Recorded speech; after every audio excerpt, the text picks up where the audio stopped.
Welcome to the Drunk Dietitians podcast, co-hosted by your favorite tipsy registered dietitians, yours truly, Sammy Previtt, co-owner of Dietitians of Palm Valley, and Jenna Warner, owner of Happy, Strong, Healthy. Us dietitian besties can't stand diet culture bullshit and love keeping it real. Our mission is for all humans to believe that they are made for so much more than chasing a smaller body. We are also here to share with you that food can be fun and pleasurable again. Although we're medical professionals, we are human too. We are not afraid to share our deepest secrets and how years of our lives were taken by diet culture. We started this podcast so no human has to feel alone in their journey towards food freedom. So grab your favorite cocktail and join us for our favorite casual happy hour and expect to laugh, cry, learn, and grow. Cheers.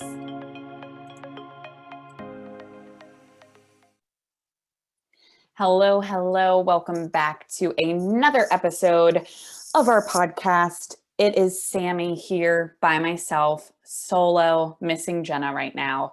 But yes, Sammy, owner of Find Food Freedom here. And I'm really excited for today's episode because this is actually a recording of a training that I did a few weeks back. And I thought, why not share this on our podcast? It's a perfect episode, even though, again, if you hear me talking to people, it's because it was actually a live training that I did. So if you hear me commenting back to people, don't be weirded out. I'm not talking to myself or my imaginary friends. There were actually people on this training at one point. But, the holidays are here. Diet culture is fucking loud. And if anything, now more than ever, we need all of the resources or all of the support out to everyone that needs it, and we want to get it out. So this training is all about how to enjoy holiday meals without food obsession. So I have heard it time and time again of people saying, I'm going to, air quotes, save my calories for the big meal, whether it's Thanksgiving dinner, Christmas, Hanukkah, Kwanzaa, New Year's Eve. I don't care what you celebrate. Their holidays revolve around food, and this constant diet culture cycle of saving your calories for a big meal and then feeling out of control around food, which leaves you feeling physically and emotionally unpleasant. We're going to talk all about that today, the mechanisms behind that, the research, some tips and tricks how to overcome that. And then even get into a little bit of nutrition science of how to balance your blood sugar. I think there's big misconceptions that intuitive eating dietitians don't care about nutrition. Of course we care about nutrition, but I don't give a shit about nutrition until somebody makes peace with food. Because I could give you the best meal plan in the world, but if you have guilt and shame around food, it is not going to help you. So we actually do get into a little bit of how to balance the blood sugar, which is going to help you feel physically and emotionally pleasant during your holidays. So if you've ever said, I'm going to save my calories for the big meal, this one's for you. And yes, I've been there, done that for over 8 years of my life. So excited to share this training with you. Absolutely shoot us some feedback of what you think. If you liked this kind of format, we are more than happy to share more resources for you. So if you do not already, please follow me on Instagram at find.food.freedom and make sure to give Jenna a follow at happystronghealthy.rd for more and more holiday survival tips. We are here to fight diet culture right alongside you. Enjoy today's episode, and we will see you on the other side. To record. Awesome. So we're going to just jump on in and get started. And if any questions pop up as well, feel free to send them through. And Anna will make sure she also kind of collects your questions, because at the end we'll do a Q&A for everyone who's left. All right, so let's get started. Before we jump deep into the content for today, I just want to do a quick introduction.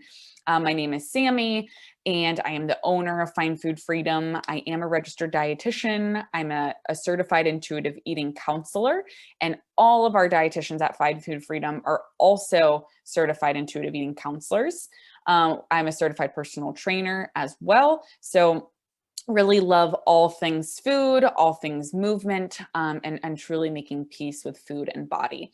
So you'll see listed on this page, we just have a few different resources of how we work with clients. We work with clients one-on-one in group settings. We also have an online course. I also co-host a podcast. So you'll see me in wearing many different hats. But one of my favorite things we also do are these trainings right here, right now, where you get to get an exclusive taste to what it's like working with our team, and truly using some of the counseling techniques that we use in session.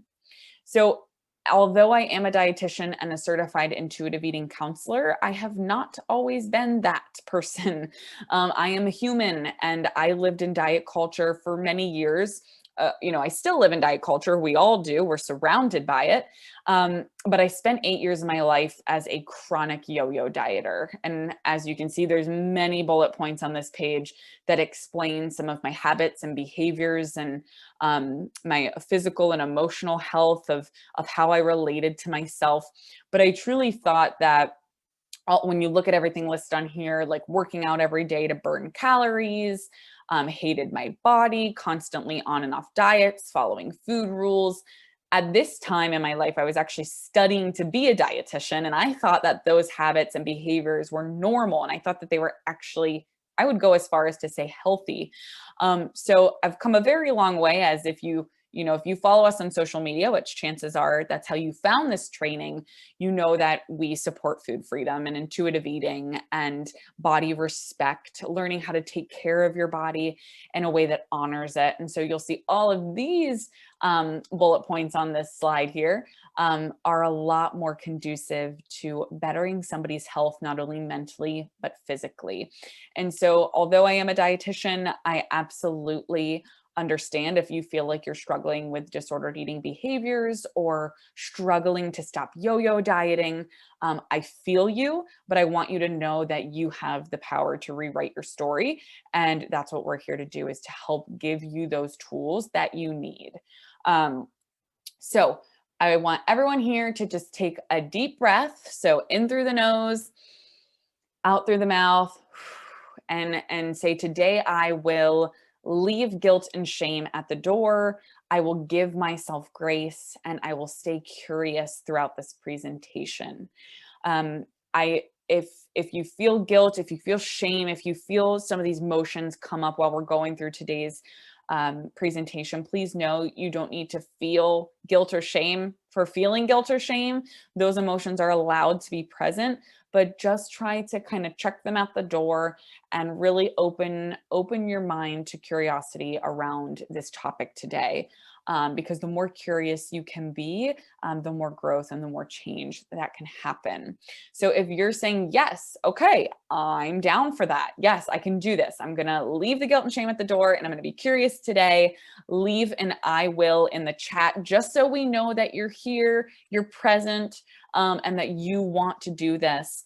We would love, love, love to see that from you.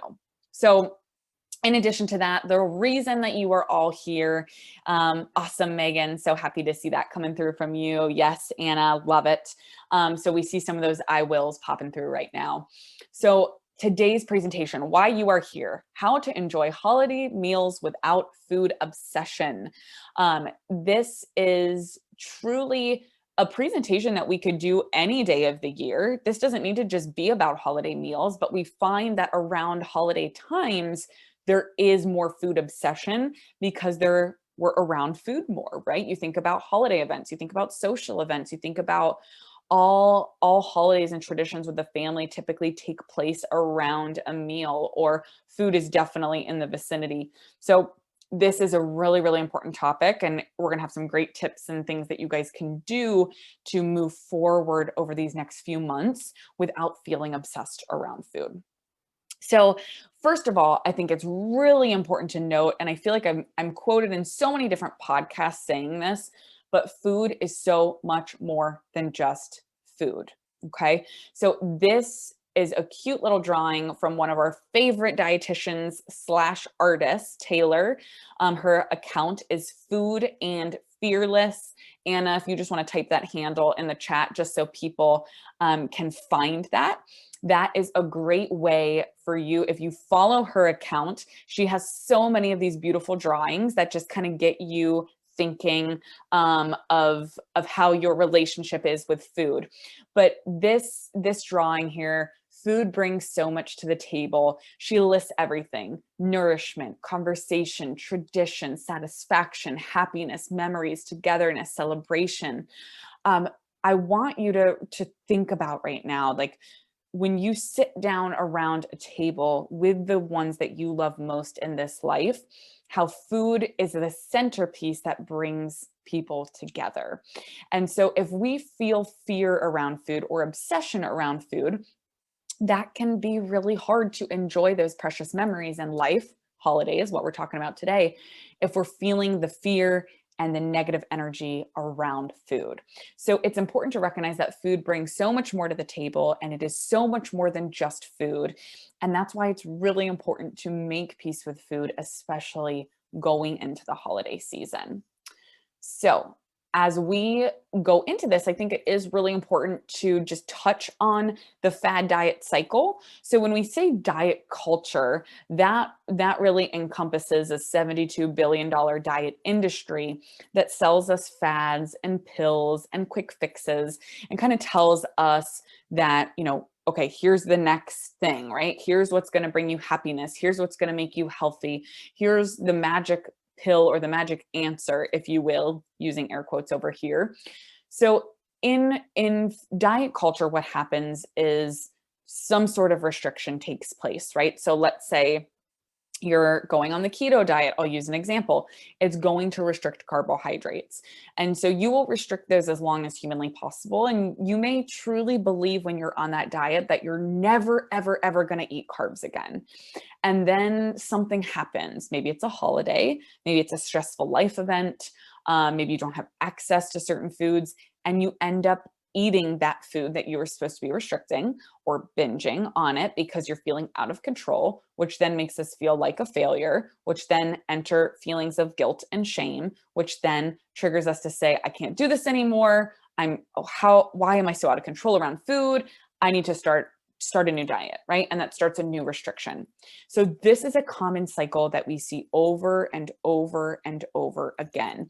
And when this cycle is present, it is 99.9% of the time, we know that binging is going to occur if restricting is occurring. And this is something that I like to use as an image that shows just a few of the things that can cause us to come off of a diet or come off of a restriction. So if we just lived at home in that middle bubble, maybe all of our groceries were bought to our house, we had no stress, we had no work, we had no social life, we never traveled, we just sat at home and maybe had a private chef, right? Cook all our meals for us. Then we could maybe follow a perfect air quotes diet, right? But then when you look at work, social life, travel, unexpected life events, we could throw holidays into the mix, right? There's so many things that affect our ability to make choices around food.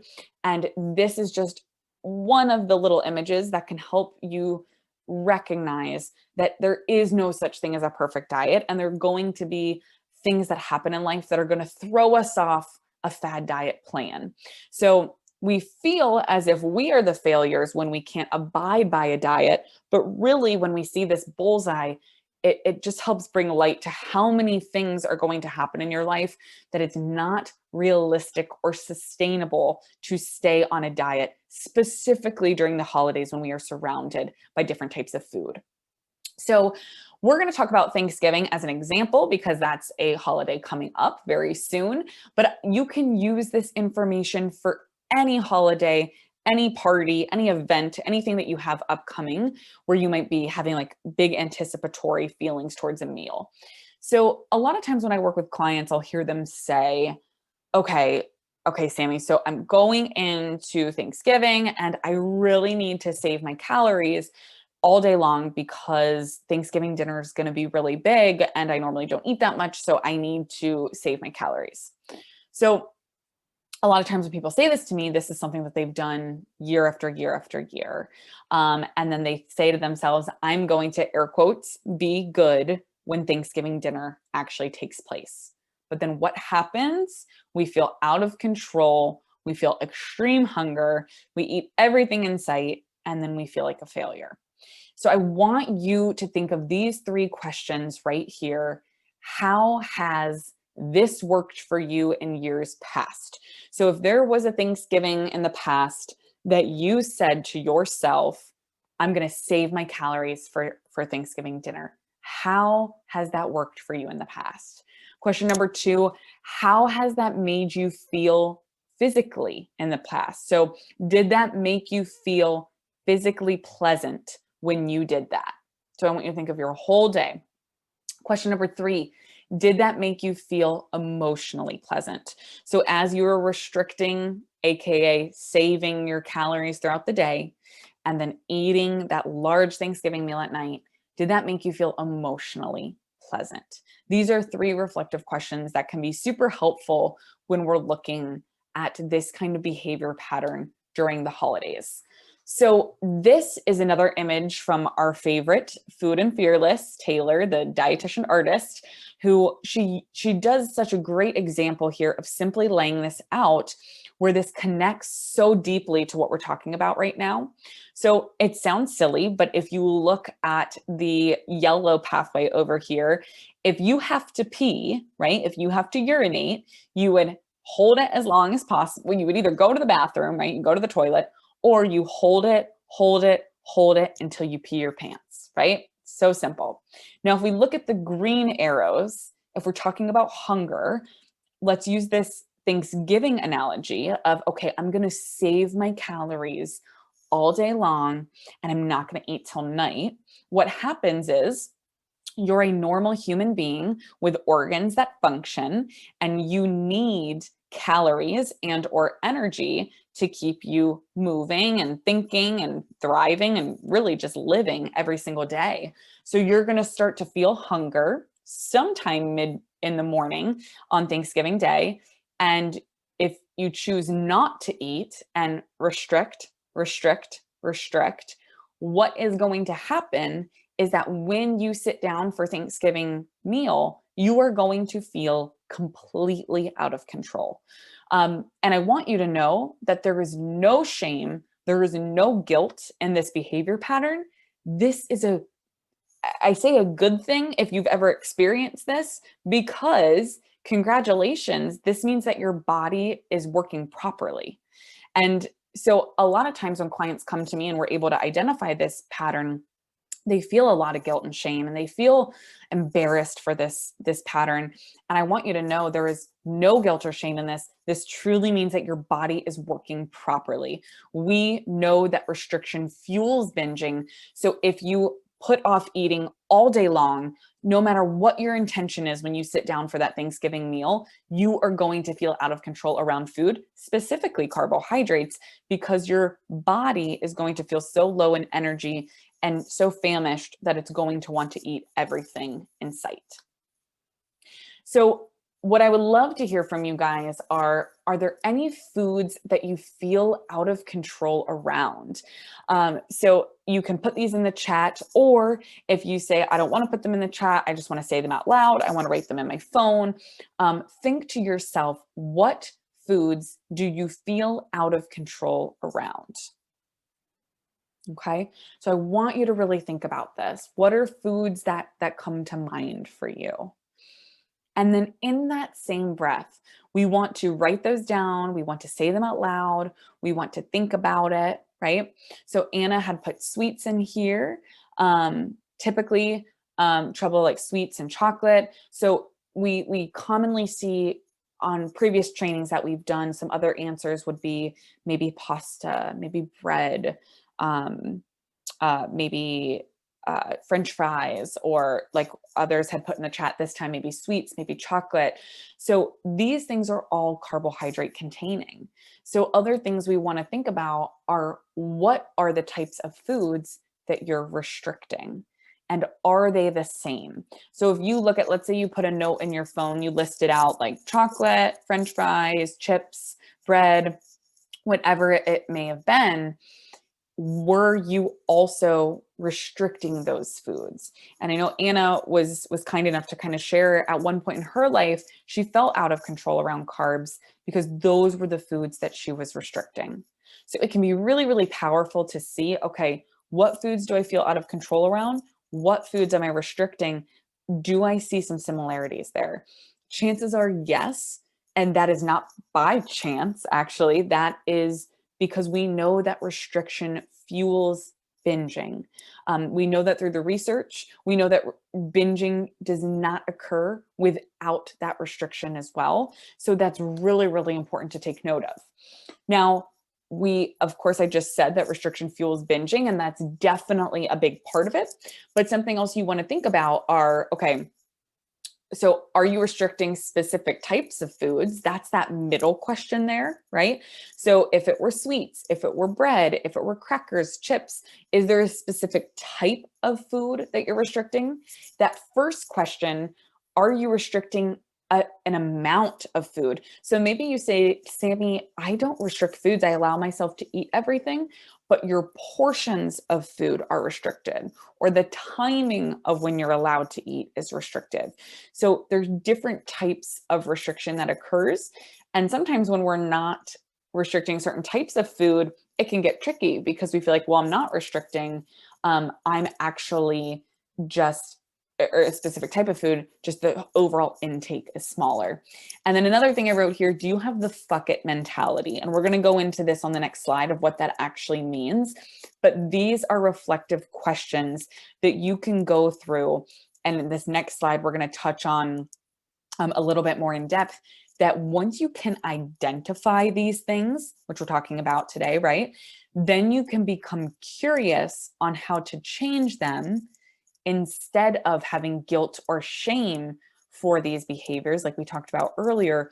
The more that you have curiosity and awareness around these behaviors, that's where we can start to change them, not from a place of guilt and shame, but from a place of taking care of our body. So here you're going to see another image from Food and Fearless. Again, we linked that at the beginning of the chat, where you will see an image depicting restriction and binging. And it shows how restriction fuels binging. So we can I'm going to use a few different examples with this image, and you can see maybe what you identify with specifically. So one would be, let's say, a specific type of food, which we've talked about a little bit today. So if I, let's say, restricted chocolate and I said, I'm never going to eat chocolate again, or I'm not allowed to have chocolate. If we restrict that chocolate, we pull that pendulum back and we say, no chocolate, no chocolate, no chocolate, no chocolate. We hit a breaking point, and that pendulum swings very far in the opposite direction. And we may feel out of control when we get around chocolate, right? Now, that other example, if we go back to our Thanksgiving meal example, is maybe restricting portions of food and or just food in general, of saying, I'm going to air quotes, save my calories. And we say, okay, no food, no food, no food, no food all day long. Then we hit that breaking point when we sit down for Thanksgiving meal and we feel out of control around food. And we say, how could I do this?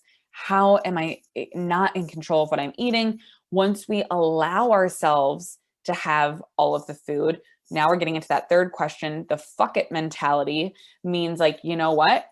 Fuck it. I already ate all of this food. I might as well keep eating. Or you might even have a stronger urgency to eat more food in this sitting, because you say, I've already ruined, air quotes, ruined my diet. I'm already allowing myself to eat these things. I might as well eat more, because come tomorrow or come Monday or whenever that next day is, I'm not allowed to eat these things anymore. So I might as well eat as much as possible, right? And this whole cycle that we see here, I see this commonly with clients not related to holidays. This is like an everyday thing, but I find that it can be exacerbated during the holidays because there's so much more pressure around indulgent foods, or maybe family tradition, like recipes that your grandmother made that she expects you to eat, or whatever that thing is. And so when we make peace with food, or you can see on this image, the food peace centerpiece, is we allow all foods to fit. We remove the guilt and shame around food so that there is no restriction in binging. Food is just food. It doesn't matter if it's a Thanksgiving day, a Saturday, a Monday, a vacation day, a work day. It does not matter what day it is. It is just food.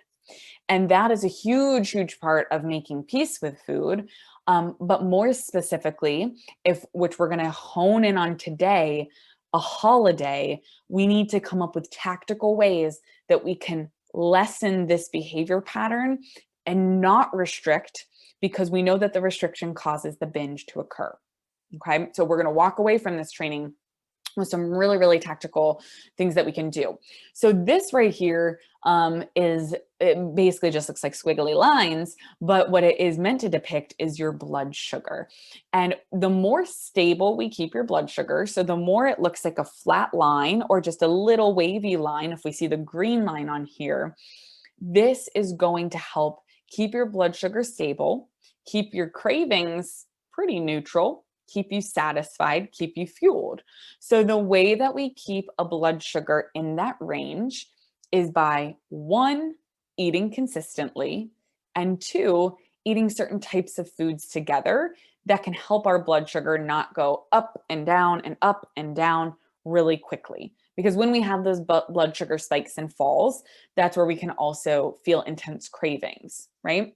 Now, this graph actually, and I should have drawn this on here, it does not show it, but let's say if we go back to our example, which today's entire presentation is centered on, if we air quotes save our calories or restrict, right, and try not to eat all day long, what happens if you take this red line and you just plummet it way below the graph? It would go off of the screen. You wouldn't even be able to see it. If our blood sugar just goes way low because we're not eating all day long, then what do you think is going to happen when we eat? It's going to spike way up, right? Because if we're not eating all day long, that blood sugar is dropping. And then we get to that breaking point, and that's where we start to binge, right? Or we feel out of control around food, and that blood sugar spikes way up. So when we're talking about blood sugar, a lot of times people hear these words and they think of diabetes.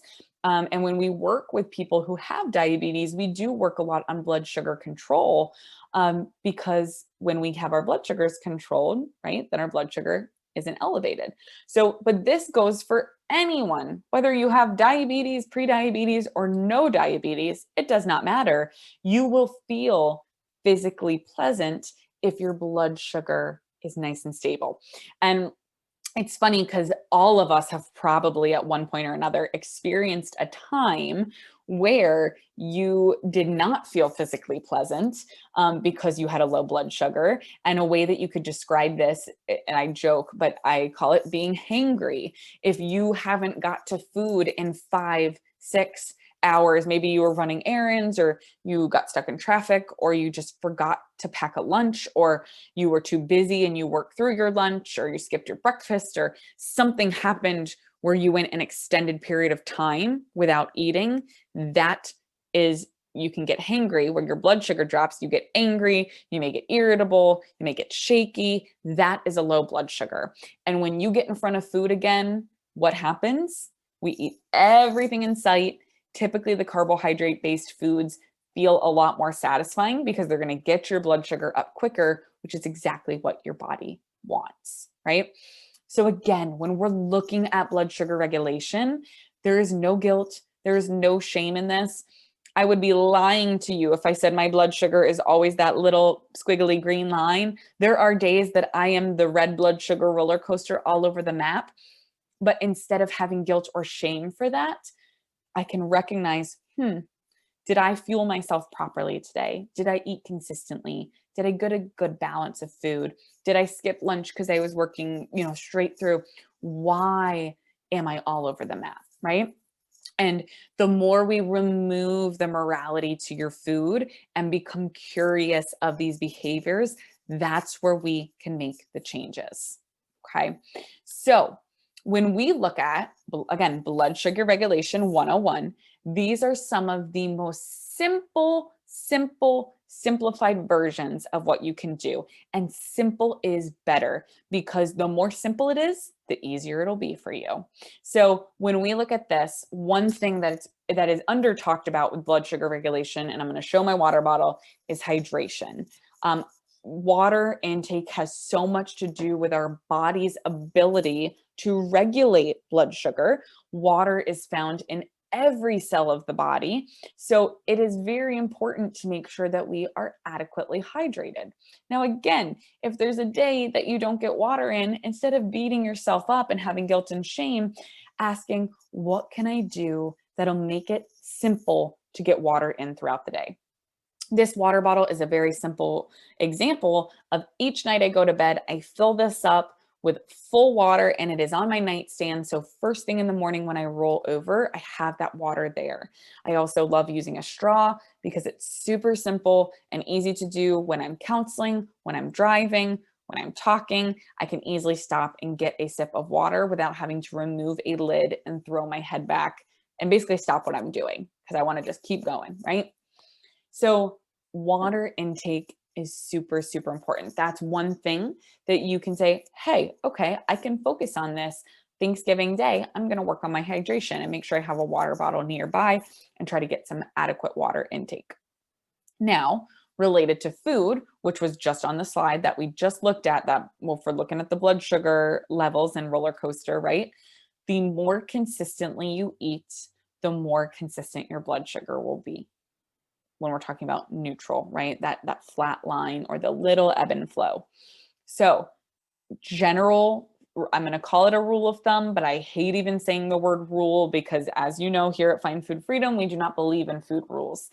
Generally speaking, if we can eat something every 3 to 4 hours, you are going to feel a lot more physically pleasant and a lot more calm around food.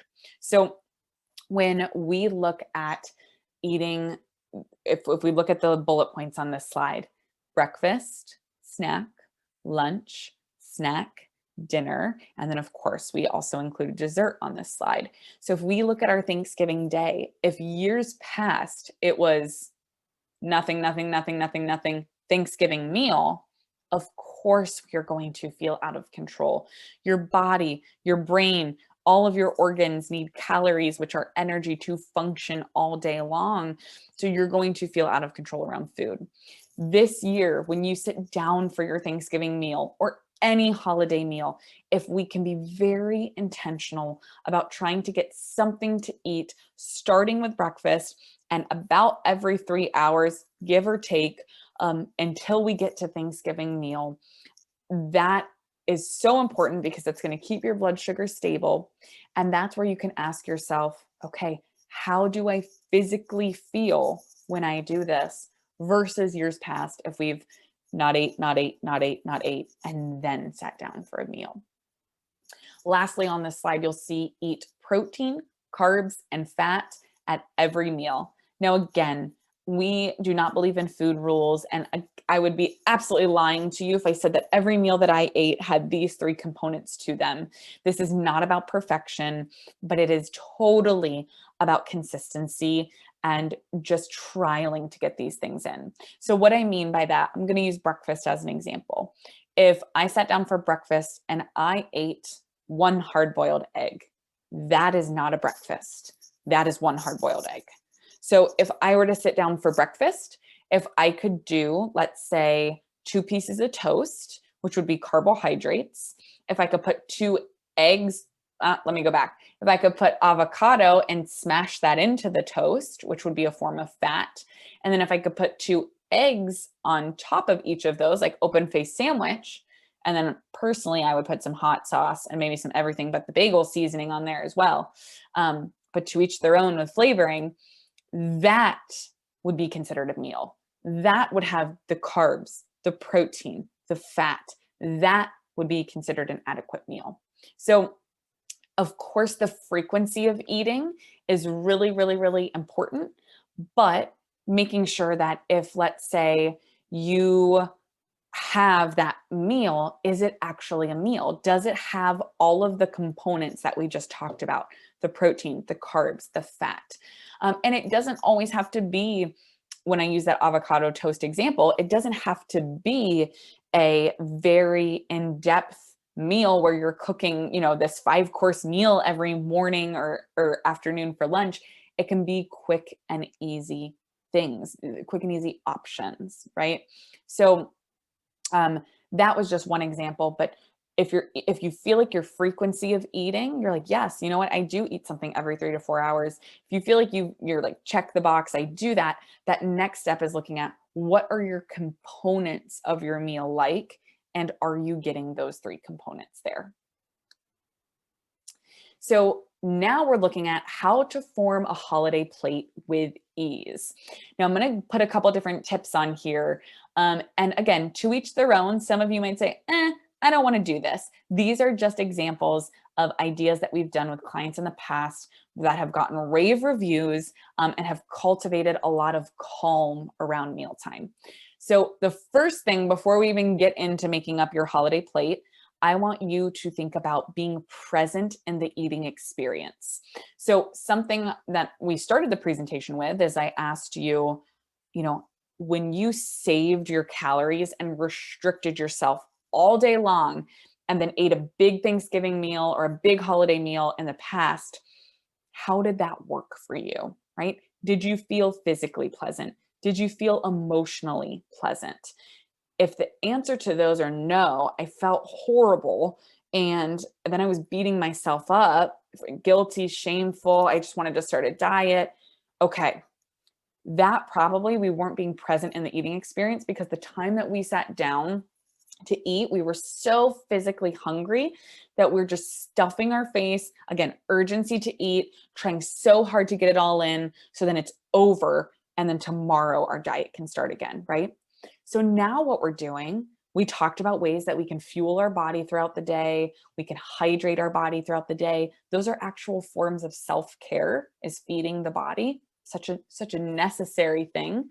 So we're feeding our body throughout the day. We're hydrating throughout the day. So now when we sit down for our holiday meal, we can sit down and say, I can be present, right?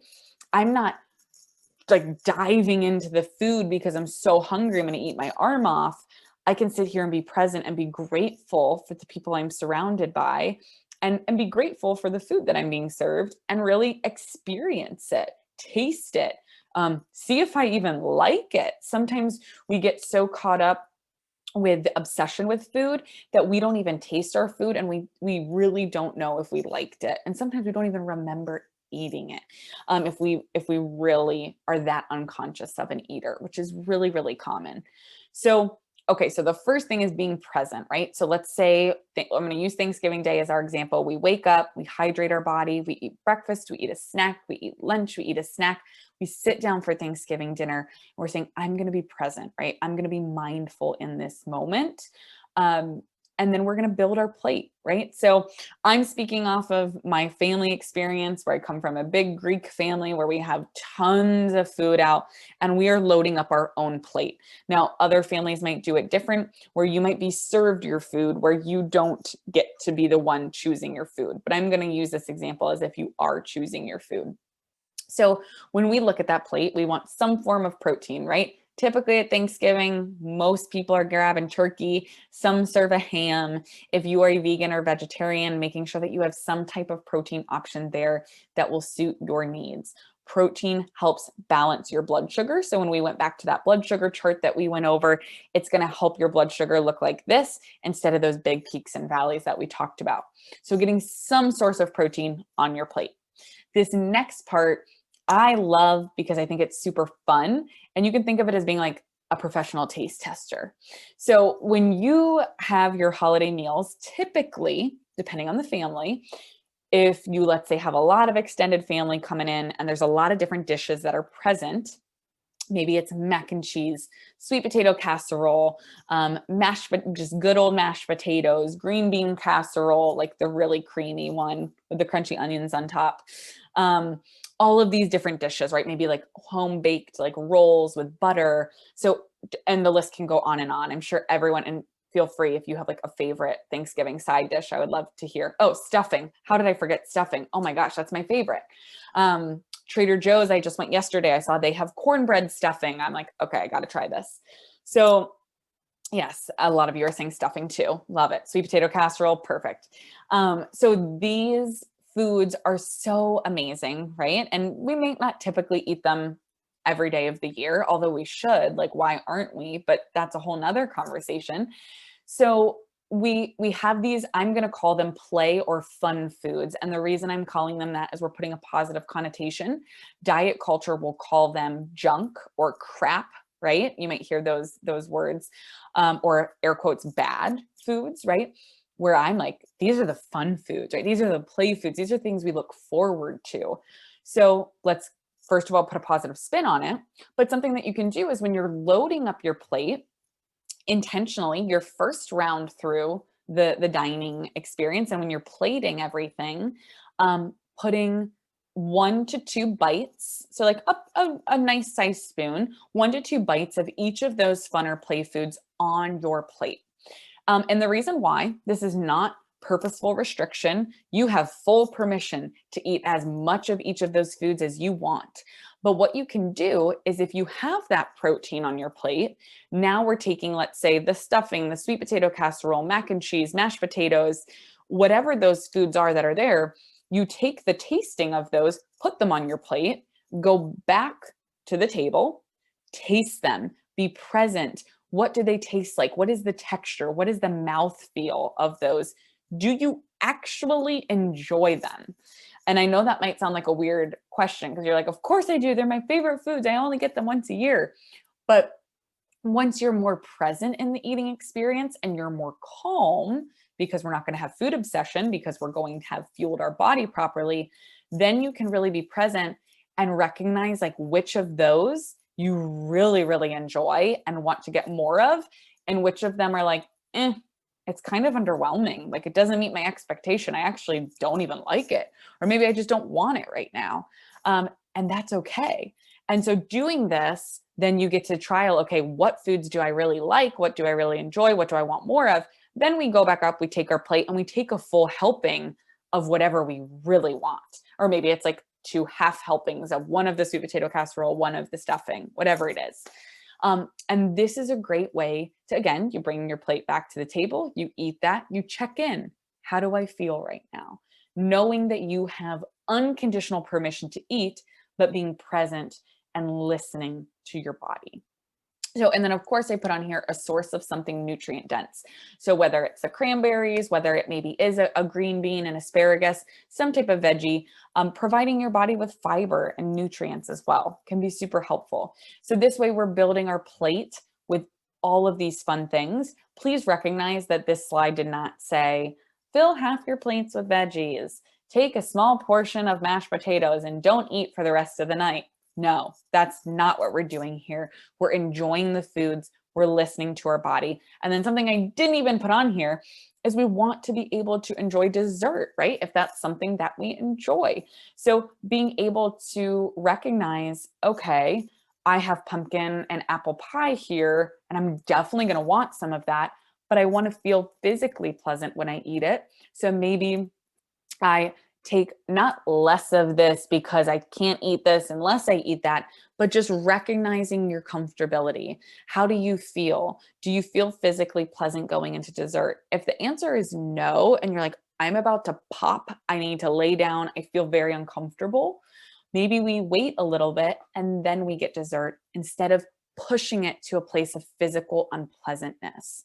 When we look at intuitive eating, I think a lot of times people think that it means just eating all of the food and because you can, and having that unconditional permission to eat and eating to a place of feeling physically unpleasant. That is not true at all. Intuitive eaters have full unconditional permission to eat, but they're able to listen to their body And food freedom is having the ability to say no to something if you feel physically pleasant and you don't want to push it. You're allowed to say no to food as well. So having food freedom at a holiday party does not mean saying yes to every hors d'oeuvre or appetizer or entree that's passed your way. It's being able to call your own shots of what do I want? What's going to satisfy me? But then also in the back of your brain, having that knowledge and that education of your blood sugar and what's going to make you feel pleasant as well. So we're really right now in this presentation talking about so many of the different intuitive eating principles. There's so many tangents I could go on, but we're going to keep it simple since we're wrapping up our time here together and looking at, again, just a simple outline. This slide here, you can take a picture of it, or of course, we're going to be sending the recording out of, how to fill up your plate with ease and check in with yourself of how you're feeling. Okay. So things to avoid this holiday season. Yet again, another beautiful image from Food and Fearless. You'll see there's 4 things written on here. Delicious holiday food made with love by the people you love, holiday cleanses to detox before and after the holidays, holiday challenges that require weigh-ins, tracking, etc., and holiday themed workouts that punish you for eating. If you eat this, do this amount of burpees, or if you eat this, run this amount of miles. Now you can see that she crossed out the first one, delicious holiday food made with people, made with love by people you love, because that should absolutely be a part of your holiday season this year. As we started this conversation today, food is so much more than just food. It's tradition, it's togetherness, it's celebration, it's culture. There's recipes that I'm sure you may experience that have been passed down in your families from years and years and years. So it's loved ones. It's so much more. And the more that we can really make peace with food, we can be present, enjoy our food, still feel physically pleasant, and continue to remove that guilt and shame around our food as well. So we've only covered just the tip of the iceberg in today's training.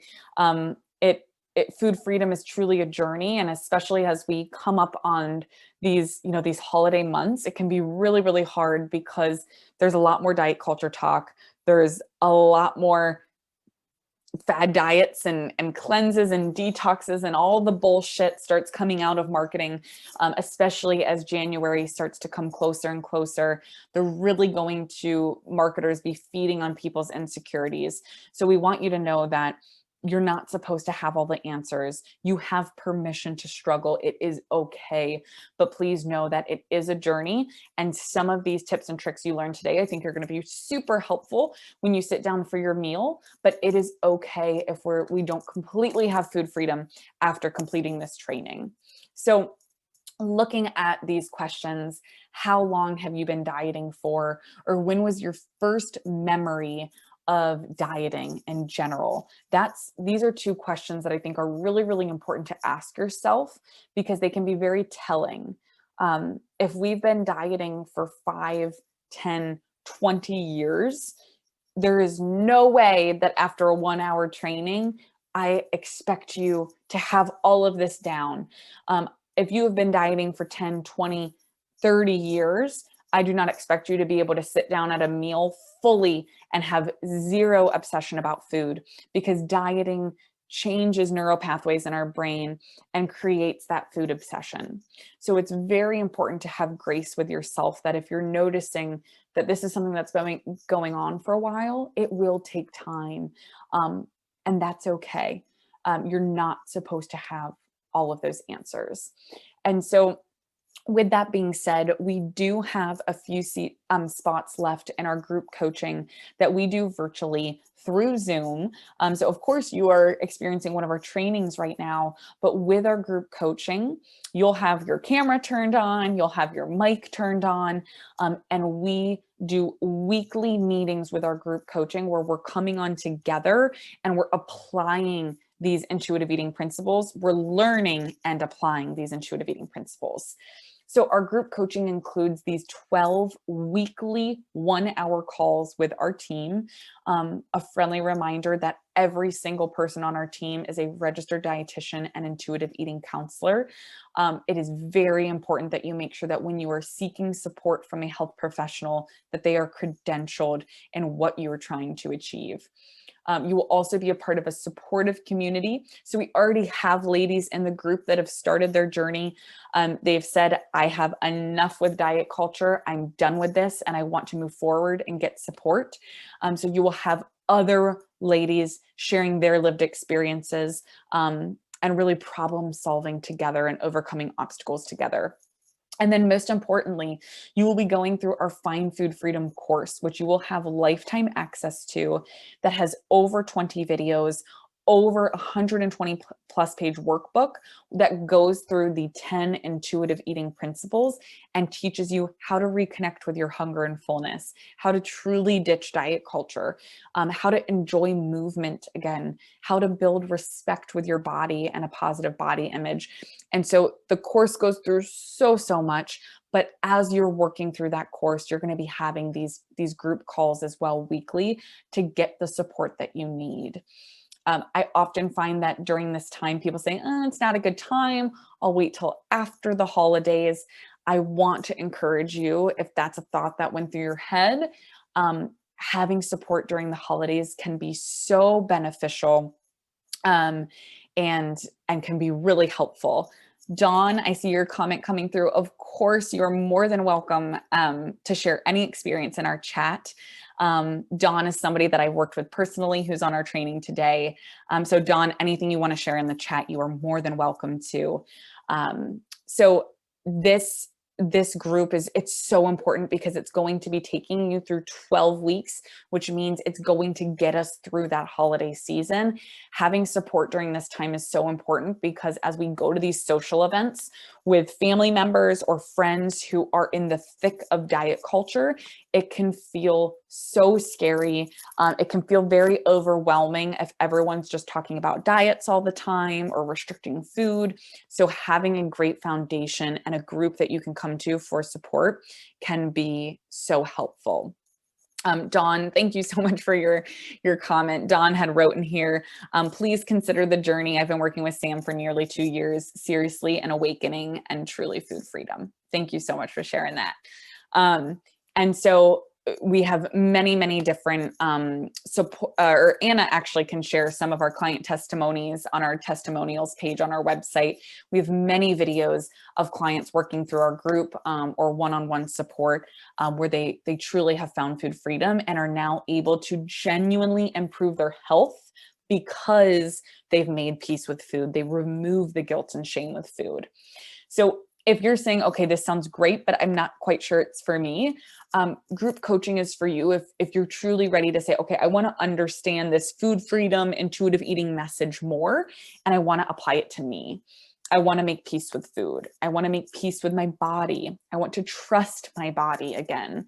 I want to eat food and enjoy it, but also still feel physically and emotionally pleasant from my eating experiences. I want to engage in behaviors that feel physically, mentally, emotionally pleasant. I want a community of people supporting me. And like I said just a minute ago, I want to genuinely improve my health.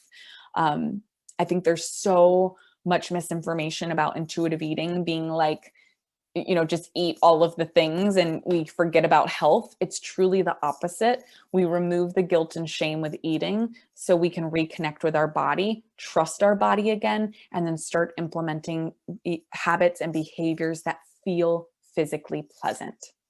So if you say, okay, great, it sounds like a good fit, I'm ready to potentially take that next step, we do have an application that you can fill out that'll help you it'll help you figure out, what is my relationship with food like? What is my relationship with my body like? So our application is very short. It takes an average of less than 5 minutes to fill out. And you can find that at bit.ly / apply - find food freedom And if you type that in bit.ly/apply-findfoodfreedom, that will take you directly to our application, where it's, again, a few short minutes, less than 5 minutes, and it'll help us kind of figure out where you're at with your journey right now. I think it's really important to give yourself credit that you've already taken this step by signing on to today's training and saying, I don't want to obsess about food anymore. I don't want to ruin the holiday season counting calories, dieting, being obsessed with food. I want to be present with my family and friends. And so you've already taken a huge step just by being here today. So I really, really, really want you to think about that, and give yourself credit for that. Dawn had also shared, thank you, Dawn, again. She said, I had both of my teenage sons talking with Sam a couple of times a year as well, full family journey. Like Dawn said, I've been working with their family. You know, food, as we said earlier, it's so much more than just food. It's family, and it trickles in to all of our relationships, whether it's with our spouses, our partners, sons, daughters, sisters, mothers, fathers. Food has an effect on all of those relationships. And the more that you can have peace with food, the more that you can be present and really have increased life satisfaction. So again, bit.ly/apply-findfoodfreedom will take you to our application. There's little spots where you can ask questions. And again, it's really helpful to just plug in, what is your current relationship with food like, and where do you want to get? Because we would be more than happy to support you. And anybody that signs up for group coaching through this training, this 3-day training series, we will be giving a bonus call with myself. So as soon as you get into the group, of course, you're going to have your weekly group calls, but you and I are going to jump on a call one-on-one and get to it. And you can tell me what you're struggling with, what your obstacles are. You do not have to wait. We will get right to it together. So with that being said, tomorrow we have day 2 of our training series. Tomorrow we're going to be covering how to navigate diet culture talk during the holidays. We're super, super excited for this conversation just because it's everywhere. And I would say, honestly, with our clients, we have hundreds of clients. That is probably the most common question that we get is, help me navigate family and friends and social media bullshit with diet culture during the holidays, because it's so loud and it's so prominent. And in January starts the new year, new you. I'm using heavy air quotes over here, marketing. So it's so important to have support during the holiday season. We cannot, unfortunately, we have no control over the triggers that occur while we are out in the world, but we can control how we react and what coping mechanisms that we have. So tomorrow is going to be an amazing session that we cannot wait for you to attend. And again, you have our link here, bit.ly/apply-findfoodfreedom. We will love to see your application come through. As soon as we see it come through, if it's a good fit, we'll be reaching out to you. And we'll also give you an option to schedule a one-on-one call before we get you started in the group. So I hope you guys have a wonderful rest of your day. And I will be seeing you. Guys, thank you so much for listening and being here with us. I am virtually cheersing all of you. We absolutely loved sipping on a cocktail with you and sharing as many nutrition tipsies as possible during this episode. We know there are a ton of pods out there, and we are so appreciative of your time that you spent listening to us today. Please be sure to check out the show notes for episode details and all of our guest information. We promise to keep bringing you the best and the most knowledgeable and fun guests we possibly can. Please be sure to subscribe, like, share, and post if you enjoyed our content today. And visit us on Instagram and Facebook at Drunk Dietitians to find out what is up next for us on the pod. We absolutely love you. We appreciate you and can't wait to spend more time cheersing with you soon.